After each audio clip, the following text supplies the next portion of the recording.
did have my first baby at home, at the hospital.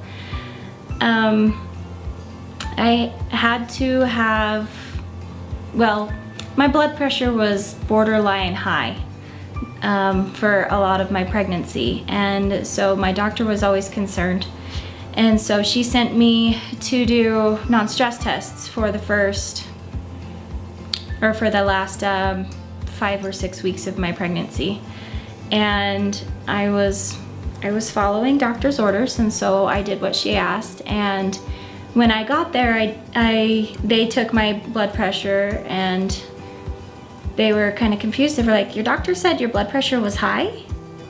And I didn't think anything of it. I just said, "Well, yeah, it's kind of been high throughout my pregnancy." And so the nurse was like, "Okay," you know, and I didn't even think anything of it. And then I went through these non-stress tests that they did every week for the last 5 weeks. And then on week 39, the nurse came in and said, "Well, we're noticing that your baby's heart rate is dropping below what, you know, every time you have a contraction, it's dropping. And we're concerned about it. Those are called D cells. That can mean that the baby's deprived of oxygen, etc." And so she's like, "I'm not sure about it, but we might have to induce you today. Let me go run this by the doctor." And I was like, okay, I'm not sure about that, but I didn't feel like there was anything wrong with my baby. I mean, mother's intuition, you can sometimes trust mother's intuition, most of the time actually. But I didn't think anything of it. I was like, well, I'm gonna follow the doctor. I'm gonna do what I'm supposed to do. And the doctor said, "Yes, let's induce you." Labor and delivery was full, but they made room for me. They made sure that I had a room there, and they walked me over to labor and delivery, and they started me on Pitocin, and I was there for a couple hours before they actually gave me the medication. And I was starving at this point in time. I hadn't had breakfast that morning before my appointment, and I had hoped to get lunch right after my appointment, and so I wasn't allowed to eat at labor and delivery, and except for ice chips and suckers, and they only gave you a certain amount of suckers. And I was starving to the point where I ate every single one of those extremely disgusting suckers. And I was still so hungry. And anyway, I labored for about 10 hours. I hadn't been progressing, and my doctor came and said, "Well, I'm gonna break your water and see if that helps you progress." And she broke my water, and the contractions on Pitocin are not very fun anyway. And once your water breaks, there's nothing to cushion your uterus against the baby, and so it was all very hard. And those contractions just kept getting worse and worse and worse, and I wasn't progressing, so they kept upping my dose of Pitocin. And it got to, and because I was an induction and they were worried about the baby, they wouldn't let me go off of monitoring. I was sitting in the bed the entire time. I tried getting off and sitting on a birth ball, and the nurse came in and said, "You can only stay on there for 10 more minutes, and we've got to take you off and get you back in bed so that we can get the monitors back on," because the monitors weren't staying on. And I didn't think anything of it. I thought most women labor in bed. Isn't that what they do? They go to the hospital, they lay in bed until their baby comes. That's what I was thinking. And but it was really difficult because I wanted to get up and move around. I was attached to an IV because I was on Pitocin, and I was on penicillin because I was GBS positive as well. And the only moving I was able to do was getting up and going to the bathroom and back. And I really struggled with it, you know. I was trying really hard to be strong and not have to have an epidural. I was wanting a natural birth, and And it got to about 3 in the morning. This had all started at about noon the day before, and it was 3 in the morning. I'm exhausted. I am starving. I can't, and my contractions have no break in between them. I can tell it relaxes just as soon as it starts back up again. And it was really hard. And so I got to the point where I was like, I can't do this anymore. And my nurse came in, and she was very pro epidural. She kept asking me every time she came in and saw me if I wanted an epidural now. And I was trying to be strong, and I was trying hard not to do it. And then she came in and she said, just so you know, you're at a 3+. You're not even at a 4 yet. And once you reach a 4, it'll probably take you an hour per centimeter to dilate up to a 10. And once that happens, you can expect about 2 hours of pushing. And it freaked me out. I was already exhausted and hungry to the point where I was like, I can't deal with 7 more hours of this. I'm done. And I broke into tears. I just couldn't stand it anymore. And my husband and my mom were not in the room at the time. They came in and they saw me in tears, and they're like, what's wrong? And I'm like, you know, trying to tell them everything that's going on. And they were like, oh, okay. And I still didn't want an epidural, but I was getting to the point where I was like, I don't think I'm gonna survive without one. And so it took me 15 minutes to talk myself into it, but I finally was like, okay, let's do it. And then they got the anesthesiologist right there, and as luck would have it, I had a contraction start right as he stuck the needle in my spine. And I think I jumped a little bit when that happened, and I think that misplaced the needle slightly and caused some nerve damage. Couldn't feel it at the time, but I had back issues for about a month afterward. And the epidural was wonderful. I was able to relax. I was able to sleep for a few hours. And thankfully, when I woke up, the nurse was like, well, let's check you. And I was all the way dilated, and she was like, oh, you'll be ready to push in about a half hour. And so I was like, oh, okay, good. And I hadn't thought about it, but that epidural is probably what saved me from having a C-section. And less than 10 minutes of pushing, and the baby was out, and life was good, and that was great and all. But I struggled with postpartum depression after having my baby, and I found out that there's such a thing as mourning your birth. Even if your baby is normal and healthy and happy, if things don't go the way that you want it to, then you can have depression and issues like that. You can mourn the loss of your birth, and it's almost like, you know, mourning the loss of your baby. Even though your baby's just fine, but you still feel that loss and that emptiness, that hole sometimes. And I dealt with that for a while, and I thought it was okay. And then a year later, I got glasses because my vision was not doing the greatest, and my blood pressure was totally great and normal and good. And then a month later, I had my 1-year checkup with my OB, and had the same issue with the high blood pressure. And it was high enough that the tech was like, wow, that's really high. I'm going to use the handheld, the sphygmomanometer on you. So she did that, and it was completely normal. And I said, does that machine always have high blood pressure readings? She said, yeah, I think it's just calibrated so that it runs a little high. I'm like, has it always been that way? She's like, yeah, I think so. I was like, oh, really? Okay. And then there were a few things afterward that I found out about that my doctor had lied to me about. Because of the blood pressure thing, I'm pretty sure they had it calibrated intentionally wrong to have more patients to be able to have a preeclampsia watch on, so that they could get numbers up to collaborate with the maternal fetal medicine that they were sending me to for my non-stress tests. And I felt very lied to and betrayed, and didn't feel like I could trust my doctor anymore. I liked her. She was very nice and cordial, and I felt like she cared about me.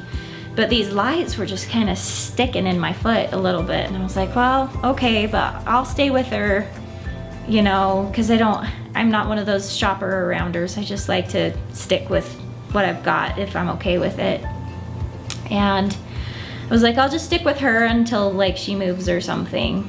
And then I'll go to a midwife. Maybe I'll try a midwife next time to see if I don't get as much of this runaround from the medical community that I was getting. And so as luck would have it, 1 month later after I made this decision, I get a notice in the mail saying that she's moving.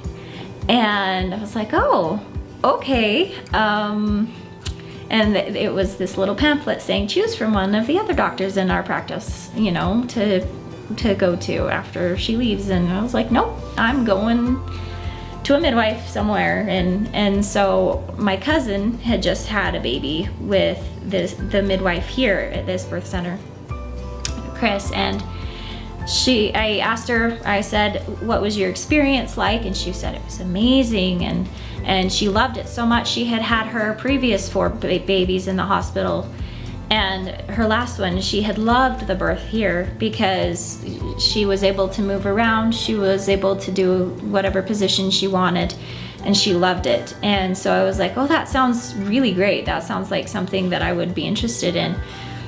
And then I was like, well, how do you think she is? And she's like, well, she's great. She's been practicing for over 40 years. She has the same, you know, mom and baby death rate as any OB, you know, like she's just fine. You know, she's great and she's very experienced. And I was like, that's who I can trust. You know, I can trust somebody who's got a lot of experience. And so I gave her a call and I talked to her, and even on the phone I was like, I don't need to talk to anybody else. Like, this is the lady I want to go with. And we had our interview, and I was like, this is perfect. This is who I want to have my baby with. And so I had my second baby with Chris here at this birth center,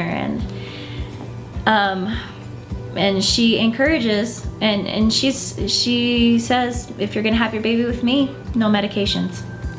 And I was like, well, that's what I want anyway, but it was a little unnerving because I was like, I've never had a baby without medications. This is going to be interesting. And so I kind of just prepared myself. I mean, you get into that mental mode where it's like, I'm not going to use medications. I'm just not, you know, and I think if you're a little more mentally prepared for it, that way it's a lot easier. But it was, and so we went through my pregnancy, everything was normal, everything was great. And then when it came to having my baby, I had prodromal labor for 2 weeks beforehand, and that's where you have real contractions, but not real labor. And so they're painful, and I kept coming in thinking I was having a baby, and I wasn't. But and so when it came time for me to actually have my baby, I kept thinking, oh, this is just more prodromal labor, you know, nothing's really happening, it's gonna be, you know, fine, whatever. So I was in denial for a little while, and then so I labored at home for a long time, and then it got to the point where I was screaming through my contractions, and my husband was like, is it time? And I said, yes. So we ran here, and my water broke as soon as we got here, and they were like, we don't have time to fill up the tub or the pool. And I said, let's get in the bathtub then. And then that's where I was for the rest of the time. And the water on my belly felt amazing. I had a doula this time, and she was my lifesaver, and she was my husband's lifesaver as well. He was on the fence about having a doula at first, but this time around he's saying, so you've hired a doula this time, right? And I'm like, yeah, of course I have. Anyway, so she was great, and the water felt amazing, And the baby was born in the bathtub here at the birth center, and everything was great though. And afterwards it was like, yes, I did that. I was able to do it without drugs. I was able to do it without, you know, all these interventions that people think are necessary for birth. And I really loved it. And I loved being here with the midwife because I felt like she loved me and I trusted her and she was trustworthy. I didn't feel like I was being lied to, and it was nicer than at the hospital where the doctor's only there to catch the baby. That's the only part that they're there for. A lot of times they just come in, catch the baby, and then they're gone. And then and the nurses are who helps you through labor or whatever, and even then sometimes they don't. And so it was really nice to know that she was there the entire time if I needed her. Because of circumstances, she wasn't there for the entire time, but Chris came by after she was done at her other birth, and she came and she checked on me. She made sure I was taken care of. She stayed here the entire time while I was recovering. I thought my husband was gonna come back with some breakfast, and he didn't. And so she gave me her lunch as my breakfast for the day, and it was just a night and day difference experience. And as soon as I had that baby, it was like, I'm not doing anything else. Like, if at all possible, I want to have my baby with a midwife at a birth center again. And then we got pregnant with this baby, and I was anticipating doing a birth center birth, but it just didn't feel right. It felt like I really wanted to try and have this baby at home.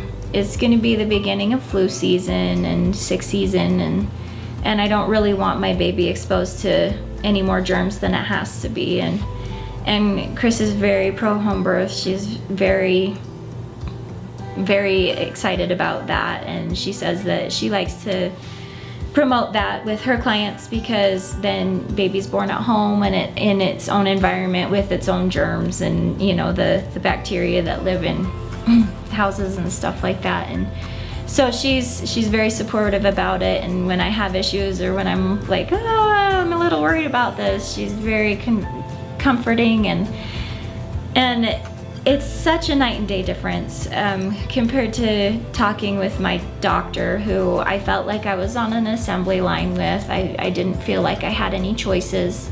I felt like she was going to tell me everything that I needed to do, and she never did. And so it was hard for me to feel like I was in charge of my birth, but Chris is very, you are the one in charge of your birth. You are the one that is responsible for getting the information that you need.